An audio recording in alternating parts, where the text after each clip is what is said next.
Hello, this is Kayleen Reusser, back to read another story of World War II veterans. These are all men and women that I have interviewed and written about for books. My story today is going to come from my book, They Did It for Honor, Stories of American World War II Veterans. And this actually is going to come from the man who supplied me with this picture, of a C-46 that he flew. He was on, a crew member. He was 100 years old when I interviewed him. His name was Clairus Dew. When Clairus Dew of Fort Wayne was issued winter clothes by the U.S. Army in late summer of 1942, he thought he and other soldiers in his unit were headed to Europe to fight. Instead, their ship, the USS Brooklyn, sailed south through the Panama Canal into the South Pacific. Dew barely had time to admire New Caledonia's beautiful harbor before being ordered to set up a coastal guard with artillery. In August 1942, 11,000 Marines had landed on the nearby island of Guadalcanal to reclaim it from Imperial Japanese forces. Japanese control of this airfield threatened the Allies' shipping supply routes to Australia. After several weeks of some of the fiercest fighting seen during the war, with the loss of thousands of lives, the Allies earned a victory. At a time when the Depression caused many young men to quit school and despair of finding a career in life, Dew was already established. After graduating from Monmouth High School in Illinois in 1933, he had attended Monmouth College, earning a degree in social science.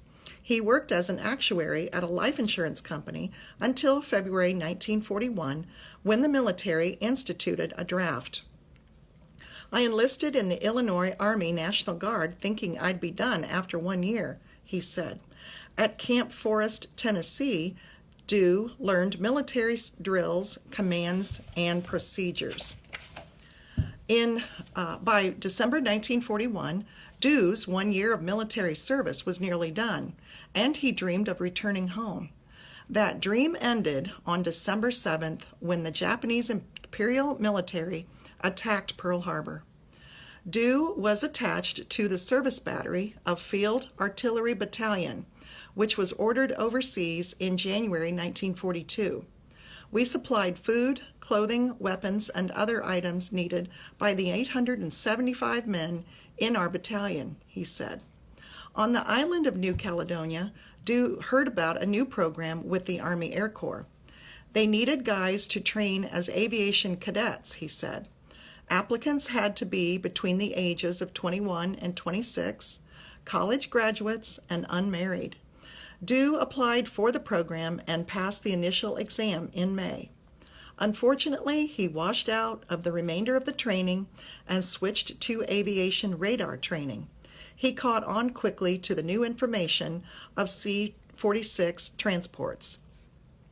In 1943, while on furlough in the States, Dew traveled to Davenport, Iowa, where he got married.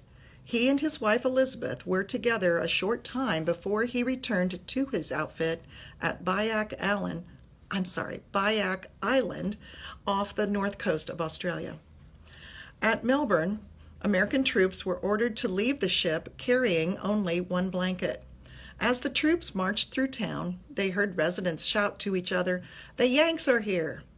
In the town of Bendigo, troops were assigned to stay with civilians. "Another soldier and I stayed in the home of a man and his 2 daughters," said Dew. "The man admired the U.S., and we showed him on a map where we had grown up." After Dew and the other troops left the area, one of the daughters wrote to their families, telling them where Dew was and that they were headed to New Caledonia. His family received the letter weeks later, but they had never heard of New Caledonia and didn't know where it was. Dew was in Leyte in the Philippines in 1945 when he learned his first child, a daughter, had been born. "She was 6 months old before I held her for the first time," he said. One soldier in Dew's unit caused a ruckus when it was discovered he had lied about his age. He had enlisted at just 13 years old. He didn't have to show a birth certificate, and his size had fooled people, said Dew.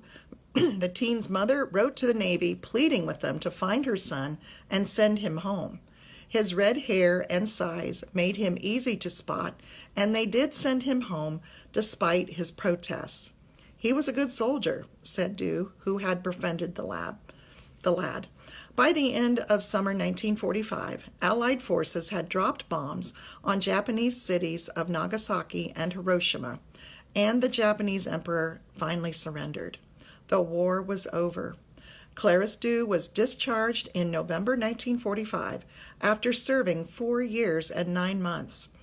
In 1953, the Dews moved to Fort Wayne, Indiana, where Clairus worked for an insurance company. They became parents to 2 children. I don't think ours was any greater of a generation than others, said Dew, who had the distinction of being a centenarian at the time of the interview for this book.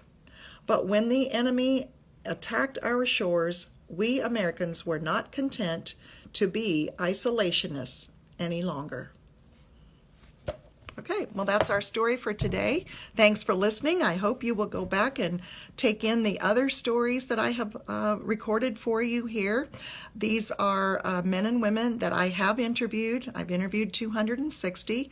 There's also another channel I've put up of interviews, very, very short interviews, usually under 3 minutes, of people that I interviewed and recorded their stories. So thanks for watching. I hope that all of the veterans here also know how thankful I am to you for serving, and those of you who are active serving, and those of you who are family members supporting them. I'm a proud Air Force wife and mother. And I hope that to see you back, and I'll be reading these stories for a long time yet. All right, thank you.